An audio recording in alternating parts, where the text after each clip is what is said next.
Alrighty, thanks for everyone who's joining in tonight. I'm just going to wait a couple more minutes. Just everyone's just getting logged in at 2 seconds. If you just bear with me 2 seconds. But yeah, thanks to everyone jumping on tonight. I'm going to explain a few things. So before we get started, just a quick one. Basically, tonight we're going to talk a little bit about myself, just so you understand who I am for those who don't know. Obviously, I'll have some clients on here that do know who I am, or people that have met me in the past. And then I'm going to break down a few strategies we do here at the Property Bloke, which might work or not work for you. And then at the end, we'll have an opportunity as well, of course, to have some questions and answers time. So I'm going to go through the chat box and the question and answer box in a second. But yeah, just wait 2 more seconds for a few more people to pop in, and we'll be ready to go.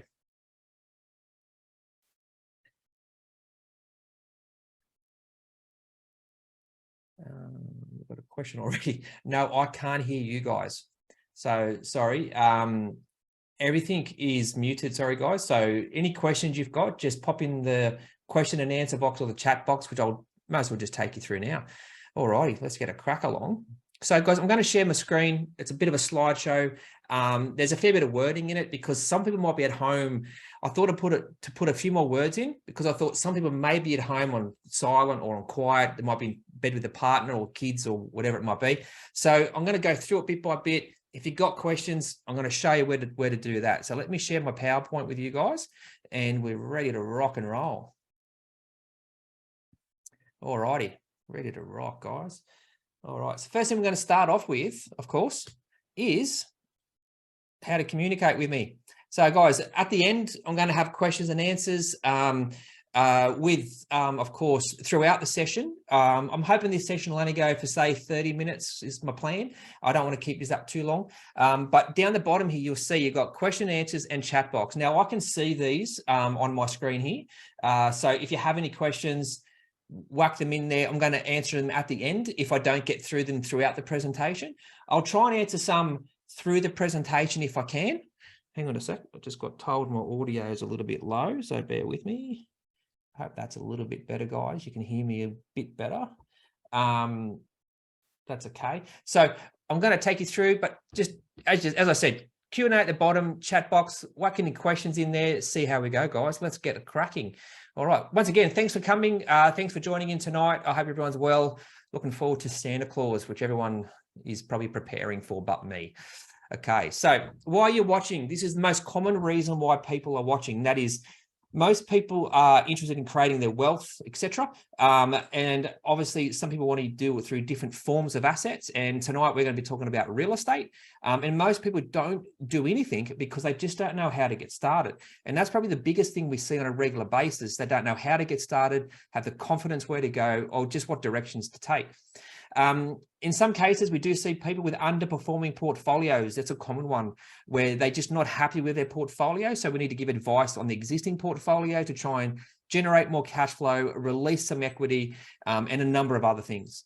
And of course, like normal, everyone wants passive income. Everyone would love to have some passive income to support your lifestyle and eventually replace your current salary that you're getting now in your current employment, or potentially to add more income to your lifestyle as well. All right, whatever the reason, tonight's your night, guys. Tonight's your night. Okay, so in tonight's presentation, I'm going to go through how I was a bit of a school dropout, to be honest, and I went working at KFC and I built my income twice. First time I did lose it. Second time I've got it back again. And I'm going to break down a little bit of why now is the better time to buy property. And of course, how you can potentially use the approach and the property goals that we put in place to get everything together a lot faster than other investors. And of course, with the lowest risk possible. All right.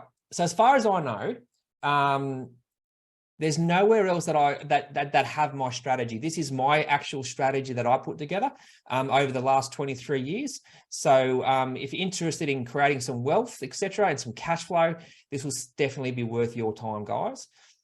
All right, let's get a crack along. Let's get started. All right, just double checking everyone can hear me okay. Yep, no, all good. All right. So, of course, for you guys that do not know me, my name is Wayne Jessup. I am based in Lake Macquarie, which is in New South Wales. I'm a property investor. I'm an entrepreneur. Obviously, I'm a buyer's agent, and I'm the founder of The Property Bloke. Now, I personally have bought and sold over 50 properties myself, And for my clients over the last 23 years, well over 2,000 properties as well. I've been involved with over $300 million of property transactions. Now, this breaks down my accreditations, guys. Now, as a real property planner, you have to have all these qualifications to be able to do the job properly. From financial planning, mortgage broking advice, that comes down to like loan structures. It's not necessarily what bank you're with, it's loan structures, structuring the loans. I've got to be licensed in several different states. Yeah, it's very important to have all the correct accreditations to make sure, for two reasons. One is you have the knowledge to be able to put a full property plan together. And from the consumer's perspective, you're dealing with licensed people. You don't want to get stuck with the good old buyer's agent out there who all they've done is a short course online and think they know everything. They will find you a property, but they won't help you build out a full property plan. Okay, so over the last 23 years, I've helped more than 1,500 people, and I've been able to change their lives through investing in real estate. Now, I'm going to show you some examples. So this first one here, we've got Bianca and Ben. These guys are teachers. So they want to create a passive income stream through property. With these guys, in 3 short years, we've been able to put through around about $63,000 of passive income coming into their household. And we've been lucky, of course, they started 3 years ago, so they've got some good uplift in the marketplace as well. It's just over 43%. So we've got growth and cash flow out of their portfolio. Now, that's 63 passive income. Of course, for those of you who don't know, that is after expenses. That is what they have coming into their bank account. So every month, they've basically got $5,000 a month coming in that they get in their sleep. They don't have to get out of bed to get that money. Yeah, everyone's different, of course. Everyone is different. And then we've got Christine. Now, with Christine, she loved her job. She did not want to give up work, but she wanted some extra money to coming in, and she wanted to also pay out her mortgage. She had a decent mortgage for her age. So our main focus was mortgage reduction, which we did in 5 years. And we were able to set up with that same portfolio. We were able to also set up about a 28 grand passive income through property portfolio. Now, with her as well, she's still continuing. She's not finished. She's still working. She's got $28,000 coming in. It's a supplement, of course. Everyone's got super. If you get that far in life, everyone's got super, but she wanted to get some passive income now. And what she's done now is she's continuing with her portfolio, of course, and we're going to generate a lot more passive income moving forward because the borrowing capacity has been lifted by purely paying out her mortgage on a home. And sorry, guys, I do talk fast. So if I do talk too fast, feel free to put any questions in the chat. Sorry, guys, I do talk a bit fast. And I had a coffee half an hour ago, so I'm pumping. So we've got Gerard here. Now, Gerard was a coal miner. Now, for him, he didn't want to be working underground for the rest of his life. So what he wanted to do is set up his own business. So for him, our whole goal for him was to pay out his mortgage and bring in some supplement money. So for him, it was about 40K a year. And then he got the confidence because he's got some backup money coming in. He went out and started his own business. And with that, he's been able to be more flexible with his timing, and he loves what he does now. He wasn't super keen on being in the coal mines forever, but obviously coal miners get paid good income, good borrowing capacity, but he needed to take advantage of that income now so that he could change his life in the future, which Gerard's doing really, really well with. And after his business now, he's only been in business for a couple of years. After his business, gets a little bit better, he'll do a lot more investing as well. He's just focused on his business for the next couple of years. And like I'm going to mention this many, many times, your goals will be different to who I'm talking about tonight. Your goals are going to be different to whoever else is watching this tonight as well. But obviously, if you want to make a difference and create some more freedom in your life, you need to take control. And, and most people just don't know where to begin. And that's where we come into it for our clients. All right. Why would I do this? Now, the reason why I teach property investment, the reason why I share my journey and do what I do is because 20 odd years ago, it's probably what do I know? I'm 44 now, so it would have been, God, I'm sounding old. 27 years ago, it all started for me. And yeah, I was chasing this same dream. And unfortunately for me, I had to do a lot of it myself, learn a lot of it myself, purely because, the internet wasn't a thing. YouTube didn't exist. Webinars definitely didn't exist. So it was a lot of reading and a lot of education to get where I've got today, which is what we share with everybody. Okay. So biggest thing is I did not grow up in a rich family. My parents are not rich. They were never rich. They're comfortable. My dad worked hard. My mum stayed at home while I was at school. And my mum didn't go back to work actually till I was probably about, I think it was about 15, 16.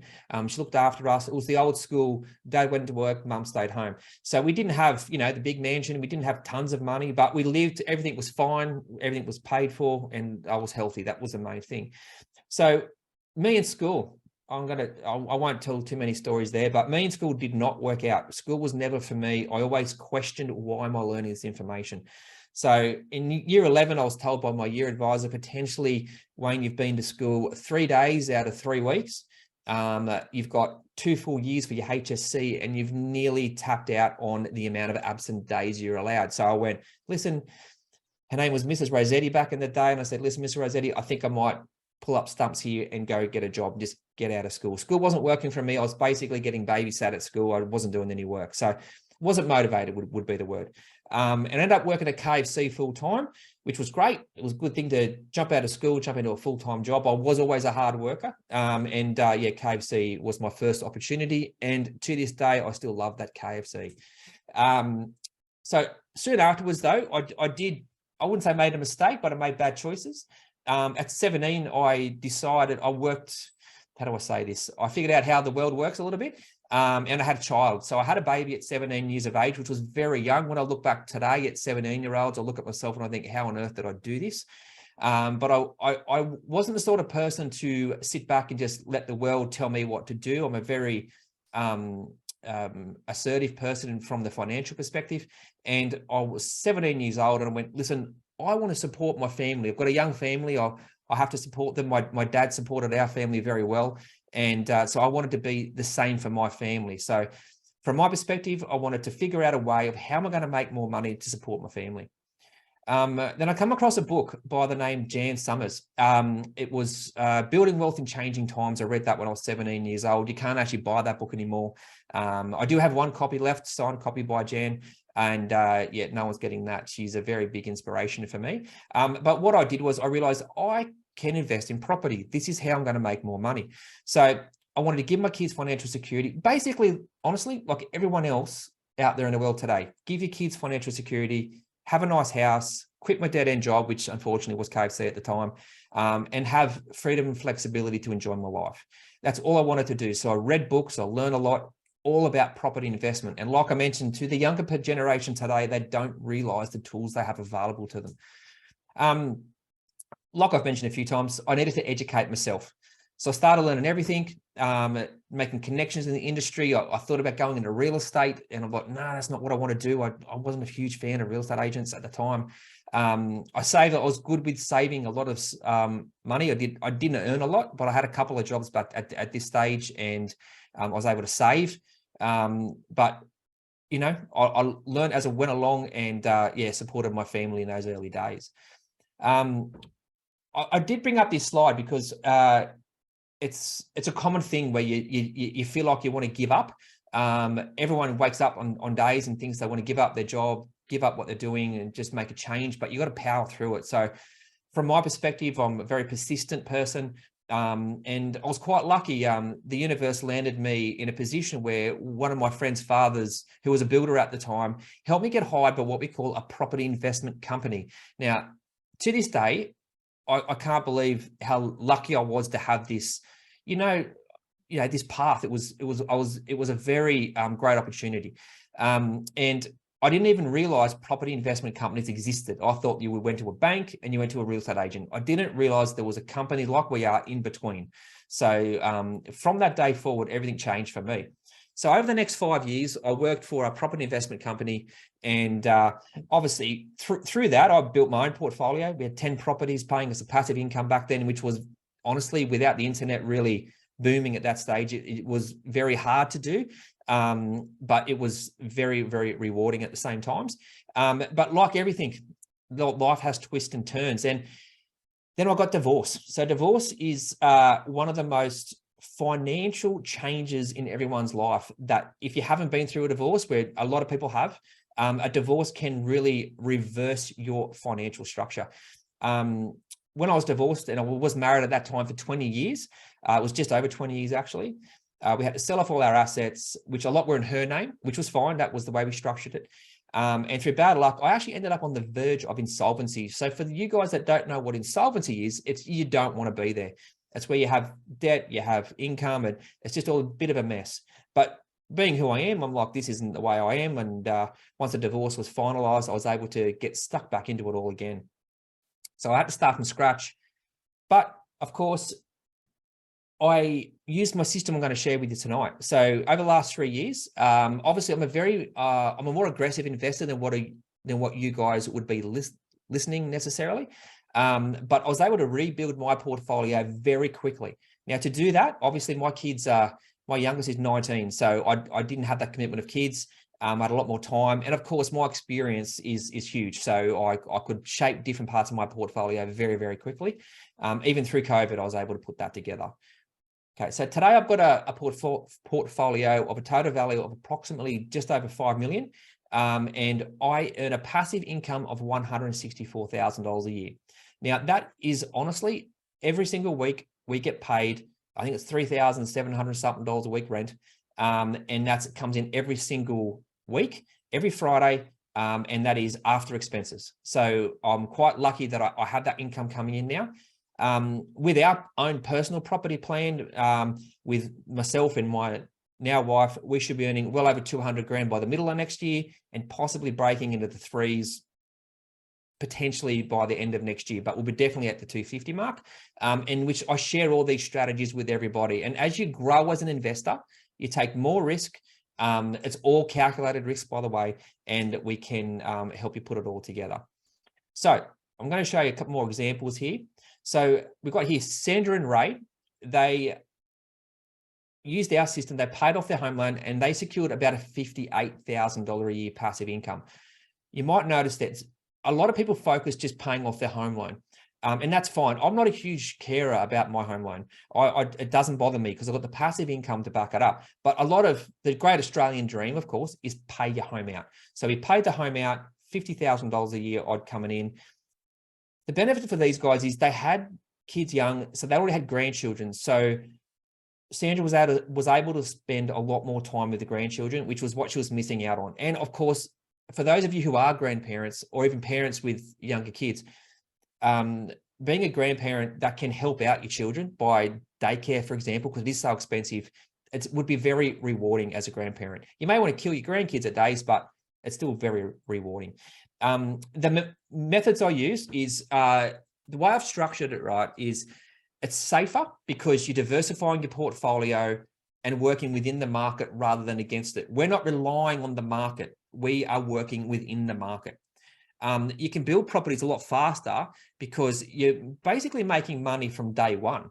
So you're able to leverage your profits, leverage your equity, and leverage your cash flow.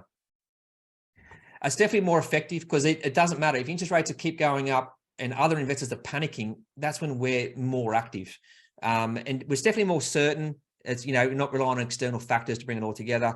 And this is probably the most important part for me, is it's less stressful. So there's not a huge amount of stress coming into putting together a property portfolio the way I do.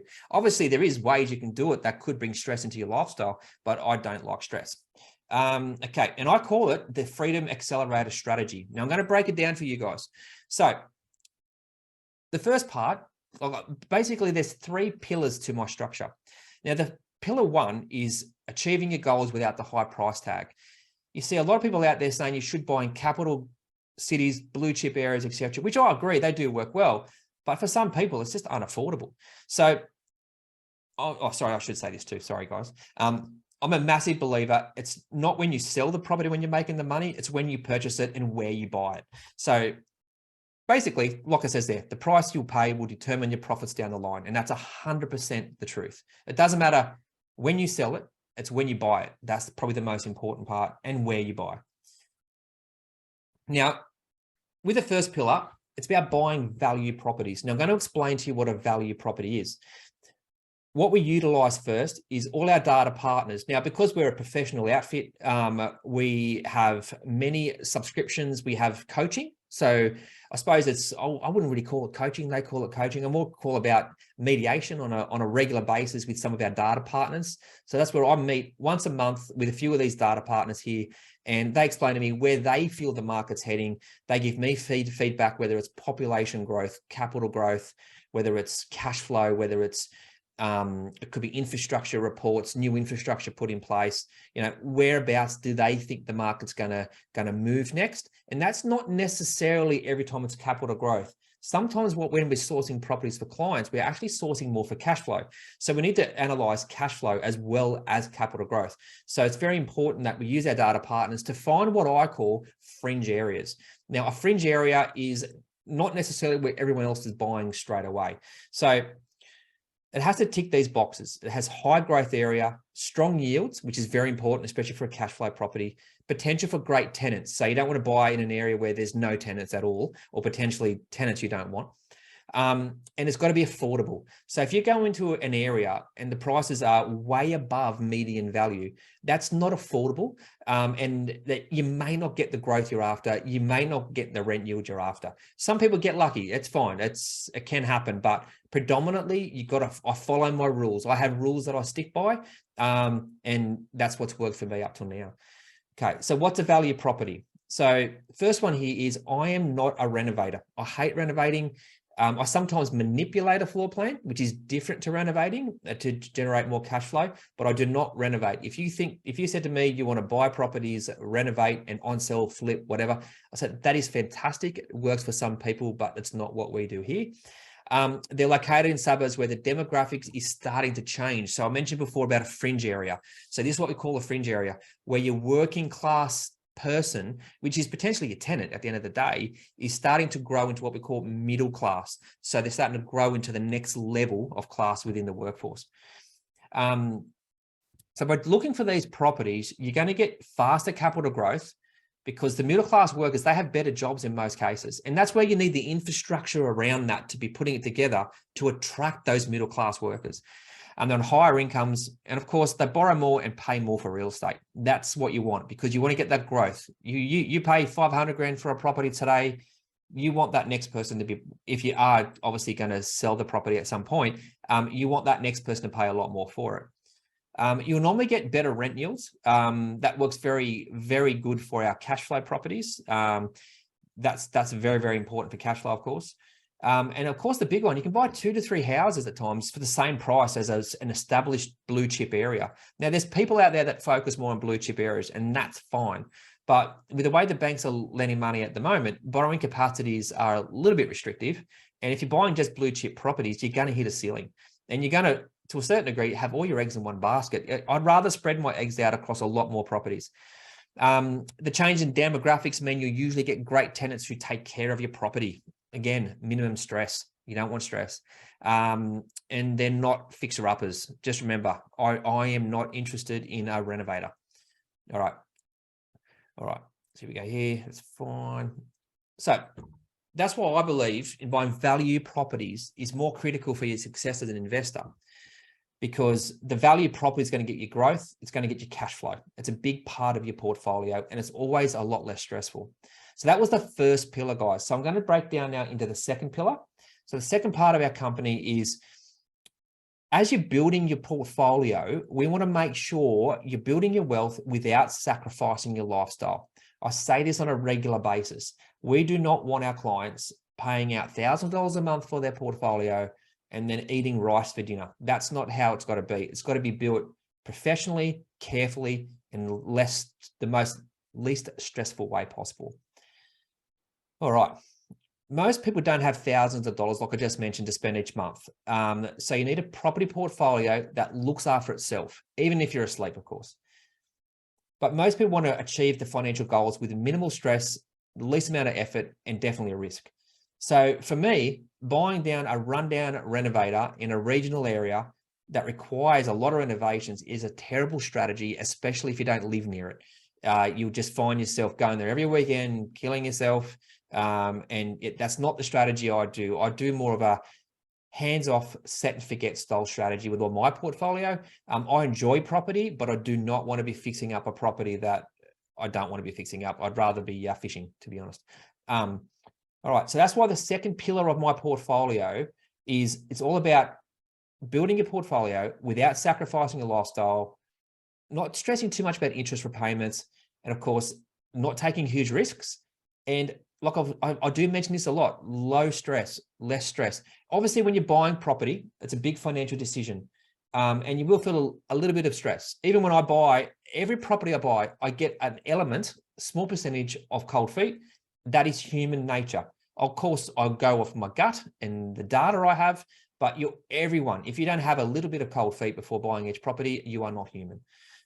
All right. So how's this possible? We call it the alternate asset investing. Sorry, I've got to get that one out. So alternate asset investing. I'm going to break it down for you.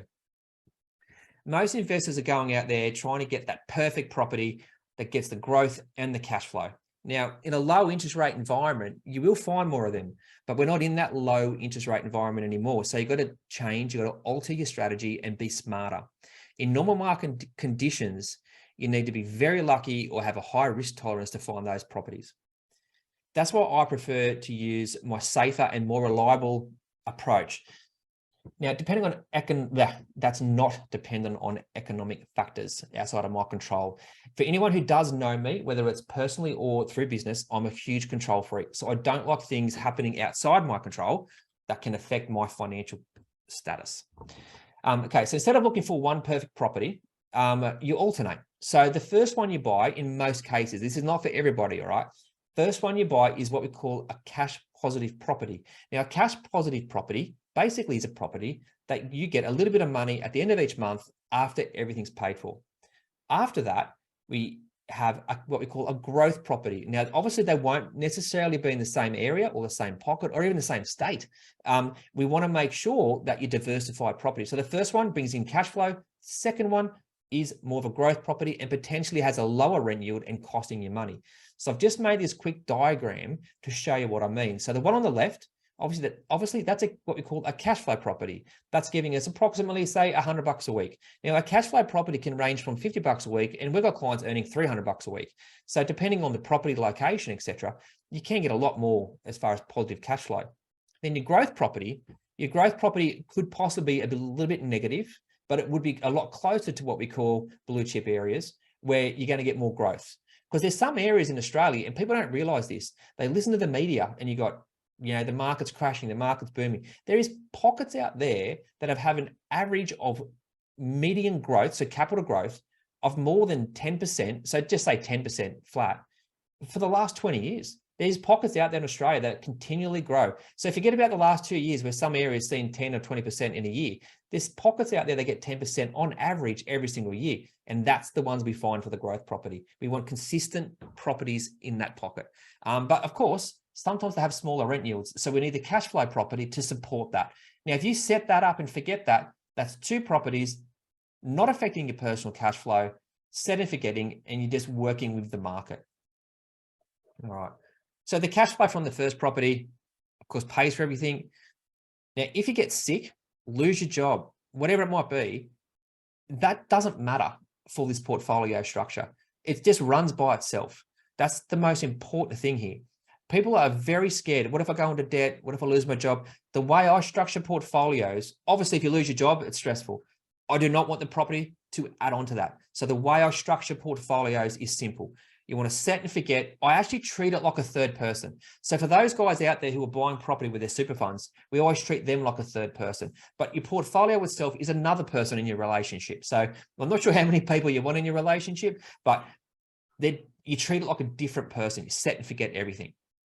Okay, so you can buy enough property to support your lifestyle without earning a huge wage as well, because your portfolio is what we call self-funding. It's looking after itself. You don't have to contribute more money each month to your portfolio.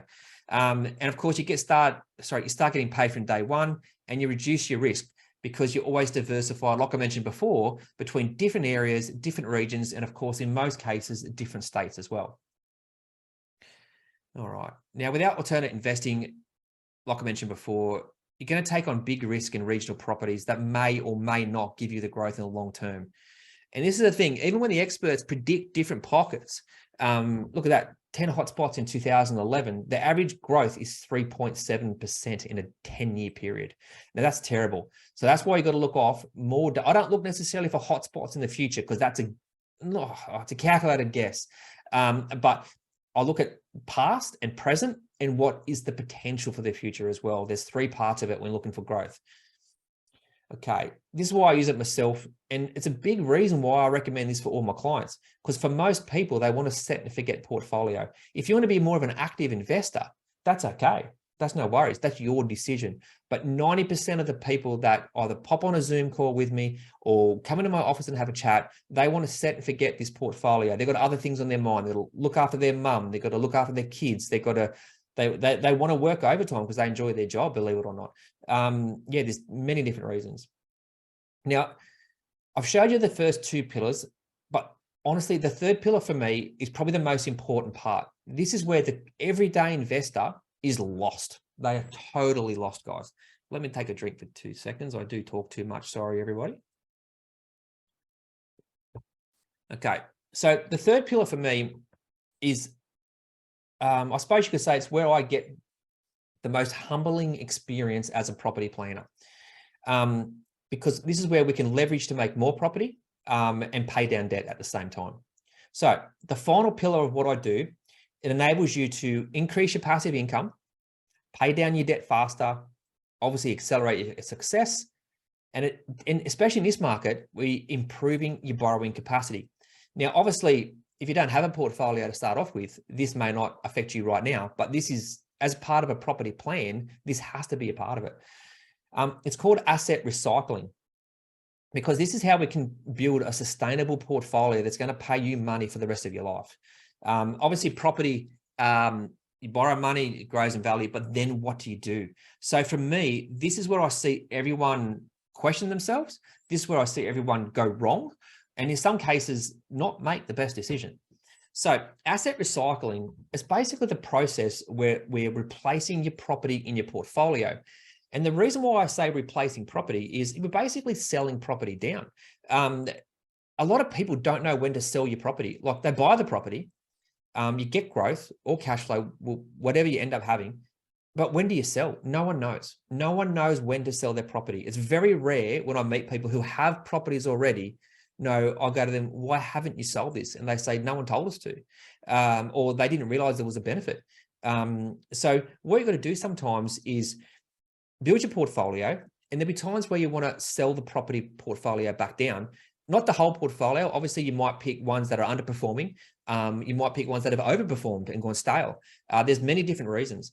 But it's very important that the recycling part for me is probably the most important part of your portfolio, because that's when you're making your money, you've got your cash flow, you've got your cash. Now, what do you do with it? If you remember before, I did show you, this is pillar 2, the alternate strategy portfolio, where you've got your cash flow and your growth. Now, say, for example, you've held on to this portfolio for a period of time, and your growth property grows in value. It goes through a bit of a growth phase, and you've got this new equity, you've got this profit.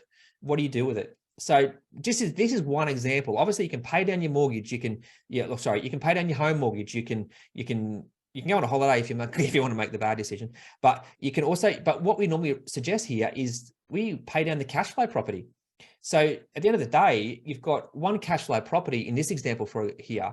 It's giving you 40 grand a year per property. So imagine if you bought 2 properties, sold one, paid one off, and everyone knows about compounding or multiplying. So imagine if you did that 2 times, 3 times, 4 times. Sure, at one point you may have owned 8 properties and looking after the 8 properties. So from my perspective, it's like you've got to borrow and buy within your limits, but there's no limit if you've got time. So, in this scenario here, if you did put together 8 properties over, might have been 10 years to put that together, and that's okay because it's all paying for itself, remember. You're able to then pay down your cash flow property. Then you have the pure cash flow coming in. The cash flow property is owned outright, whether it's 3, 2, or 1 property, it all works, right? And this is what I do personally, and this is what I do with my clients, all right? So with that equity, sorry guys, I do double up on a few things here, but you can pay down debt of the cash flow properties. Obviously, that definitely frees up your capacity to borrow more. to rebuild those ones you're replacing. This happens a lot too, actually. When we pay off when we sell off a potential property, in some cases, we choose to use that profit and leverage that as deposits across 2 or 3 other properties with high cash flow. That can definitely increase your cash flow, increase your portfolio at the same time. And of course, pay off personal debts like your mortgage.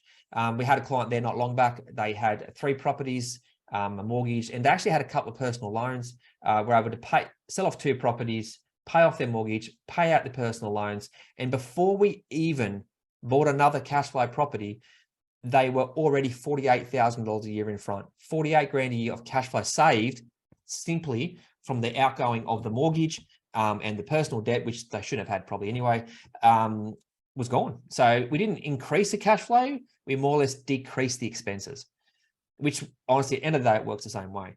Okay, so we've got here. So with Brad here, he came to me. He already had 2 properties. And this is a prime example. When I asked Brad, we've got this equity, what are you doing? And he said he just had no idea. Obviously, that's fine. I'm not expecting you to. That's my decision and my experience to give you a bit of guidance of what to do. But with him, we sold off 2 properties and we used that money to secure 2 more cash flow properties. So they funded 2 full deposits. And with that, he was able to, at the moment, I think he's on about 38 grand a year with that income. He decided though, and this is the thing with Brady, he decided to cut back to 3 days a week instead of the 5. And that's his choice. That's fine. Like me personally, I'm a bit of a workaholic. I'd stay 5 and just borrow and buy more. But he's still been able to buy 1 more property since then. But of course, he was more focused on the passive income for a short period. And it's great. He's only working 3 days instead of 5. A big part about the property plan is we calculate on a regular basis how much you earn per day. A lot of people don't do that. They work out what they earn per year, per week, per fortnight, per month. You got to work out what you earn per day. So when you're building a property plan, whether you're investing in property, investing in whatever, you got to work out how am I going to replace each day? So how am I going to get that Monday back? How am I going to get that Friday back? And that's what I work on. Definitely work on that 100%. But you know what? Greed comes into it, and that's fine. If you want to have 2 properties giving you 38 grand a year income and still want to work your 5 days to potentially do that whole process again, I don't blame you. That's what I do. I just keep going. There's no limit for me. Okay. Oh yeah, we've got Amelia and Sean. Now they've been with me since 2014. Amelia wanted to retire and the full asset recycling came into play. We paid off their mortgage and we secured a passive income. Now, Amelia doesn't work anymore. Again, she spends more time with the grandkids. And Sean himself, he's planning to retire too. Now, Sean's lucky. He's a bit older. He had a big super as well. But obviously, property wasn't the whole process for them, but it was a massive supplement. All right. I'm not saying property, you're going to retire just on property. Everyone's got super as well in most cases. So for Sean, he had a good super, but Amelia wanted her income replaced from the property structure, which we did. It's perfect outcome for these guys as well. All right. So without asset recycling, I don't believe your portfolio is going to work as hard as what it should to get to your financial goals. And honestly, I do see people that are losing money on a regular basis. But with asset recycling, you can definitely feel more confident that you're moving towards your goals. And it's definitely a more efficient way of doing it rather than you paying out the debt yourself. Because you can work your guts out and pay the property off yourself, but let's use property to pay debts out. That's the most important part. We leverage property. We leverage the asset class. We live in Australia, one of the best places to invest in real estate. All right, so they're the 3 elements of my Freedom Accelerator strategy. Of course, we've got the alternate investing, buying value properties, and definitely asset recycling is where you basically, it all comes together, is the asset recycling. Through the process of building your portfolio, you definitely feel like you're on track, but asset recycling is when you come to realization that's all happening for you the way you want it to be. All right. Now, people say to me, Wayne, is it a great time to buy property? Now, I'm going to be honest with you guys. This is when I am going crazy buying property. It's a bit similar. The way I treat it is like it's planting a seed. It's like you see the farmer out there, they plant their seeds to grow the wheat. And sorry, guys, I don't know how long it takes to grow. Say it takes 12 months. Then they harvest that wheat, right? This is what you're doing now with the properties. You're planting seeds, you're building the foundation, you're putting your properties together. You're not fighting with Tom, Dick, and Harry to paying, as I said here, 20K too much for a property. That's not what you're doing. You can access better quality assets as it's a buyer's market. Like as a buyer's agent, we love this market. there's a lot of real estate agents out there now that are just calling us on a regular basis. And of course, we're the negotiator on your behalf. And like I mentioned, you plant seeds for the future so that when the market takes off, you're in the market. A lot of people wait for the market to take off, but of course, you're going to get growth through the next couple of years where the market is a little bit quieter. When you're building your portfolio, you're still going to get growth in this market if you buy the right areas, of course. But when the market takes off, by the time the media get a hold of it, by the time you find out about it, it's too late. You've missed half of it. So I'm a big player with, get into the market now, really build out that portfolio. But of course, your results are going to depend on your goals and your circumstances, right? You may be limited. You may need what we call a getting started strategy. You might need the home loan reducer strategy, which is a little bit different again. There's several different strategies we have, and we suit that to our client, to what they need today. Not what I think is going to work for you, it's what I know is going to work for you. Now, the last time this happened was during the global financial crisis in 2008. For those of you who are old enough to remember, it was a weird time. I told my clients to buy while everyone else was scared. I'll be honest with you, I do the opposite I basically do the opposite to what the market does. And we're able to lock in great deals, put a full foundation together back then as well. Now, over the last couple of years, the big thing I've been doing is asset recycling. Huge. We've been doing so many selling. And from my perspective, and even the team members in our office have seen this happen as well. It's the most humbling experience to see a client email me and say, Wayne, we just paid off our house. Thank you so much. We wouldn't have got started without you. And sure, we're able to build it. It's a team effort between me and the clients, but they would never have started if they never met me. And it's a very humbling experience to see someone reach financial gain through property. And the last couple of years has been very rewarding from a job satisfaction perspective for me. So where we get huge returns, pay off their home loans and set themselves up. And that's really the power of my strategy, is that you can set and forget it. It's a low stress investment strategy. And you just reap the benefits when the time's right.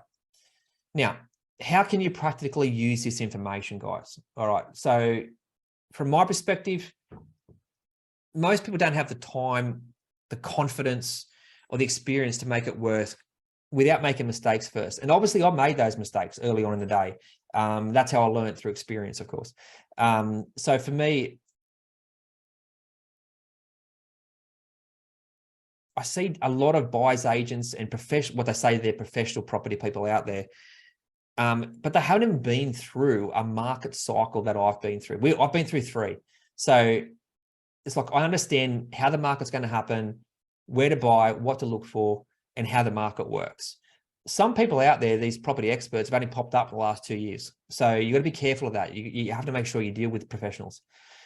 But this is how we help our clients, right? So my team and I take care of everything you need to achieve your lifestyle and your property goals in today's market. So I have a team of people behind me. I'd be lost without them, to be brutally honest. I'm just a good looking guy at the front. The team behind me helps me put everything together for my clients, and I can't thank them enough. There's no one else out there in the marketplace that I know of that can do this, because I've got 20 odd plus years of experience. I've bought and sold 50 plus properties, over 2,000 for clients. And I know what different strategies work, the advantages and the disadvantages of each, and how that will relate back to each client individually. I've been through many market cycles, like I mentioned before, and I've seen what works. I've seen what doesn't work in each market. Obviously, being a buyer's agent, I secure better deals, and especially through tax strategies, mortgage benefits, because I have the qualifications of everything you need to put it all together. As I said before, a full property planner has all the qualifications needed from every aspect of your property portfolio. We meet you every 12 months, sometimes 6, to optimize your portfolio. We like to look at what you got. Do we cut waste? So do we recycle a portfolio for the benefit and the gain of the equity, or do we recycle a property because it's an underperformer? It hasn't worked the way we want it to go. So it may have worked well, but we can just see it's limiting your portfolio. Let's flip that off. You are not married to your portfolio. It's just sell the bastard. You do not have to keep property if you feel as if it's not working. I once sold a property purely because it changed tenants 4 years in a row every 12 months. It just annoyed me. And I'm like, this is annoying. So I just flicked it. And I like, you know, it probably wasn't the best reason, but it was my only property that kept changing over tenants. It was based in Gosford on the Central Coast. It was an apartment. And it was near Gosford Hospital, and I kept getting 12 months terms with, they weren't uni students. I think they were, well, you know, the trainee doctors or whatever. And it just annoyed me. I'm like, I'm sick of it. So I wanted more consistent, reliable rent, because I don't want to get into it, but I grade rent A, B, C, D. And for me, that was a C grade rent, whereas I just couldn't rely on it being there every week for the next 10 years. Sorry, I got distracted. I can give you a clear plan and direction to achieve your goals, obviously based on real experiences. I help you structure your portfolio in the most effective way. Even though tax isn't your huge focus, you have to have a tax strategy, or work with your accountant to make sure you have a tax strategy. Because when you've got cash flow coming in, you're going to start paying tax. So you want to make sure you have the right structure and the right properties to ensure you're not paying too much tax. That's the important part. I do that myself, and I always pass on the information and chat with your accountant on your behalf in some cases, or just get you to ask the right questions to your accountant to make sure they're on our side. And of course, I help future-proof yourself and mitigate your risk, because I do know what can go wrong in a portfolio. I do know what can possibly go wrong. So yeah, that's from my perspective. Yeah, so in summary, my team and I can handle every detail of your process, so you can sit back, relax, enjoy the ride, and just get on with your life and let us do all the hard work for you. If that sounds like something you're interested in, Jess is going to put in the link. If you look in the chat, guys, Jess, my fabulous left hand, has put in there a Calendly link. It's a link to a 15-minute chat to see whether we can help you or not. It's just a bit of, it's what we call a discovery call, where we just learn a bit about you. You learn a bit more about us, have a chance to answer potentially personal questions that you don't want to put in the chat today. And you can lock in a 15-minute call to see if we can help you or not. Now, during this call, we're not going to sell you anything, okay? It's more about answering your questions and just see whether or not we fit you and you fit us. We'll look at, you know, the strategy and what you're trying to put together. We'll talk you through some options that give you some personal support, and it can fast track your income and freedom as well, guys. This is about freedom. It's about income coming in every single week without you having to work too hard for it. Like I mentioned, there's no selling. We don't sell you on the call. It's just a general chat, and it's just a chat to see if we can help you or not. That's all it's about. I like my clients to make money. I want my clients to live a fruitful life and to live a loss. I just want you control. I just want you to have control of your life. That's really what I'm looking for here, is all my clients to have financial control like the way I do. It's the great feeling to have that passive income coming in consistently. Now, you might be sitting there today and go, Wayne, I don't think you can help me. I don't think I have enough income. Now, let's be honest, guys, you need an income to borrow money, right?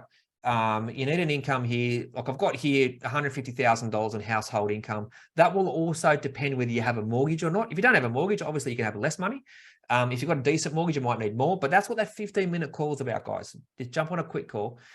You want to have some equity or savings. You don't necessarily need 200 grand, but you want to have a chunk. You want to have a chunk. But obviously equity, a lot of people who have their home and mortgage, you would possibly increase 200 grand, 100 grand in the last couple of years. So a lot of people out there have equity. But if you're a good saver, obviously savings come into handy too. We're helping a lot of first home buyers enter the investment market. Obviously they lose their first home buyer benefits, but they may live in Sydney CBD. They know they can't afford to live there. They're happy to invest outside that and be more of a rent investor structure. So if you think you have enough savings, jump on a 15-minute call. We might be able to help you. And of course, you know, it's a waste of time jumping on a call today if you're not going to invest for the next 5 years. It's just not going to work. But if you're looking at maybe investing now or early next year, jump on a call. This is the best time to get started and take full advantage of the property market. So if that's you, click on that link for a 15-minute chat, book in a call with us, and we can have a chat and see if we can help. That's what tonight's about, guys. So I've shown you how it all worked. I've shown you some case studies. I've shown you how my team behind me helped us put all this together for you. Now, you've got 3 choices, guys. You can click away, forget everything I just told you, and that's fine, but your situation is not going to change. You can try to do it yourself. That is also okay. Remember, I started out like that, but you won't build it as quick. And of course, if you're really serious about achieving your goals, just click on that button and schedule a call for us now. All right, guys. I really appreciate you watching it tonight. I enjoy doing this. I'll be honest. I enjoy doing this. It's what I don't know what time it is, 7:30, 8 o'clock at night. I don't care. I love doing my job. I love sharing the property investment journey. I'm just going to stop the screen here so you can see my ugly head. Okay. So I enjoy what I do. I enjoy sharing the journey with everybody, and I like to open up everyone's mind to what they can do in there. And a lot of people don't realize their potential, and a lot of people don't realize a bit of a gold mine they're potentially sitting on, and we just got to unlock it and show you a strategy that can work. Now, guys, I'm just going to check in here. I've got a couple of, hang on 2 seconds, couple of questions. What do we got here? Sorry, guys, got to put my glasses on. Hang on a sec. All right. So I've got a question here from Adam. It's Adam Hosey. Hey, mate, I hope you're well. What commercial structure do you purchase your properties under to minimize exposure to capital gains tax? Now, mate, capital gains tax, obviously, the best structure is in your personal name because you have all the benefits of the capital gains tax. Obviously, buying property in your super fund, there's a lot less capital gains tax. Obviously, I'm not licensed for super funds directly, to be honest. So I think it's 10% capital gains tax in super funds. But paying capital gains tax is one thing, but it's about where do you want your money. So if you buy it in, say, a trust where your capital gains tax might be limited, or you buy it in a company where your maximum capital gains tax is 30%, for example, but that's only if you want to do a short-term structure. Long-term structures, especially in the beginning, I do prefer personal, but of course, as you grow, you do potentially, depends on, like I've got one part of my portfolio that's in a company, but that's all about cash flow. It's not about capital gains. I'm not selling those properties.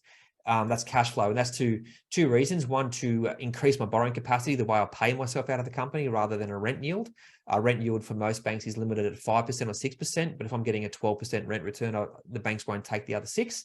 So I put it through a company structure and take it as a wage, which the banks then accept. They don't even realize what they're doing. They're idiots, but that's okay. We play their game. But a capital gains tax, honestly, your personal name is probably the best name if you're going to hold it for longer than 12 months. But of course, Adam, that would be a one-on-one scenario to see what the big picture is of the plan. But personal names is the best normally for capital gains tax, especially in the early days, from my perspective. Obviously, I'm not an accountant, though. That's not advice, but that's just the way I do it.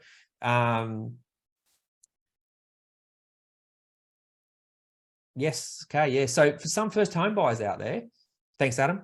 For some first home buyers out there, they actually start with what we call a parental guarantee loan. I've got a question here about, can you use your parents' equity? So a lot of first home buyers out there, they feel as if they're purchased out of the market. They can't get into the market. Locked out of the market, I should have said.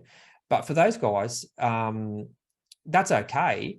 But you can use your parents' equity. So if you get along well with your parents, they trust you, you're financially structured, of course, and everyone's on the same playing field, you can use your parents' house as equity. You can actually use your auntie's house as equity, depending on your relationship.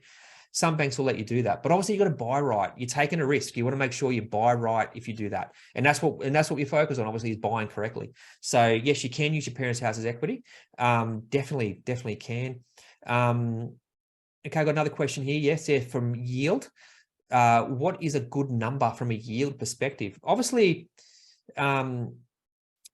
with yield, it depends on what you're chasing. So if you're chasing a growth property, yield is, if you get a 4%, maybe 5%, if you're lucky, that's great. Some growth properties have a yield of 3%.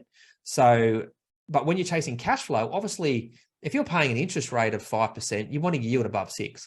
So I think we purchased for clients there late this year. I think we had a couple about 7.5%. So it's got good cash flow coming in.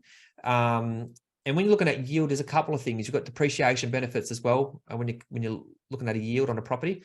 But a yield for me is important, predominantly with cash flow properties, but also cash flow from a growth perspective of what your shortfall might be. So need to know what your shortfall is going to be. So I've got Andy here. He's got, is the property market going to decline if interest rates keep going up? Are we looking at a 30% decline? If yes, how quick will the market recover? Now, Andy, there's no way the market's going to decline 30%. It's not going to happen. We live in a market, we live in an area where we're lucky. The government protects the household. So what I mean by that is the government protects their own home. So as interest rates increase, there's going to be more and more pressure on the home cash flow. So it'll get to a point where inflation drops back down. Obviously, that's the only reason why interest rates are going up. Because remember, the dickhead in the Reserve Bank said interest rates are not going up till 2024. He should get the sack for saying that, because a lot of people went out and got mortgages and interest rates went up only a few months later. But obviously, you've got to be structured right. So to answer your question, mate, I don't believe... So I got distracted there. I don't believe the market's going to drop 30% at all. If you're... Sorry, I'm going to renege on that one. If you're in the right market, if you're in a blue chip pocket, yes. If you're looking at a $20 million property, which if you're looking at a $20 million property, you don't need me. Yes, you could see a 30% decline. But if you're looking at your what we call fringe areas, they are not going to decline. They have even a chance to increase in this market. Interest rates don't scare everybody off. What scares people off is the media. But interest rate is part of the calculation of buying an investment property. So interest rates will keep going up. They will go up at least once more, potentially twice. But I think you'll see early next year, as inflation starts to get back in order, they'll flatten out and they'll plateau back to where we would call normality. We have not seen normal interest rates for, what was it? I think it was 12 years before interest rates even went up and it went down. So a lot of people who have been in the market with their own home for 5+ years have never seen an increase, haven't even heard of an increase. And a lot of them weren't prepared. But we educate our clients, like you've got to put buffers in place. You have to have buffers. But to answer your question, if the market does have a bit of a decline, you're looking at like 12 months, like the market, the government can't let the market slow down too far. They need that. They need the stamp duty. They need construction. They need everything to run the country. So they look after the home. So they won't let rates go too high because they'll look after the home. That's why we're lucky in Australia. We are in a lucky country. They look after the home. But yeah, I don't believe 30% decline, mate. No, I do believe I have seen some pockets slightly come back. Not pockets we're investing in though, because they're more of a blue chip area. But from my perspective, in my history, when you're buying in median value areas, you don't normally see a decline. You do see a bit of a plateau, but you don't see a decline. What we're not seeing though is where you see that property for sale, you think it's worth say 900 and it's going for $1 million. We're not seeing that. But that's not what we call market price. They were paying inflated prices because they're fighting with Jack and Jill over here for the same property. They paid 100 grand too much and they're sitting on a lot of regret today. So yeah, that's how I can answer that one, mate. That's no worries there. So do we have any other questions out there, guys? All good if you don't. I appreciate everyone for popping on anyway. So that's no worries.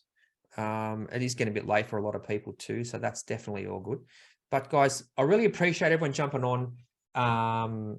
If you have any questions, reach out, no problems whatsoever. Click the link if you want to have a chat. But of course, yeah, we're always here. It's the Property Bloke. You've seen me on Facebook, probably how you found this. You can give us a call anytime. It's 1300 322 300. So it's 1300 322 300. That's a simple phone number if you want to give us a call. Obviously, we're not going to answer the phone now. Or you can just send us an email. Info, this info @thepropertybloke.com.au, or shoot us a message through Facebook. We're on that all day, every day. We might take an hour or so to come back to you, but you can always reach out to us. Guys, thanks again for jumping on. I really appreciate your time. I really enjoy what I'm doing. Yeah, any questions, give us a yell. Thanks again, guys, and have a good Christmas if I don't see you before that. See you later. Bye.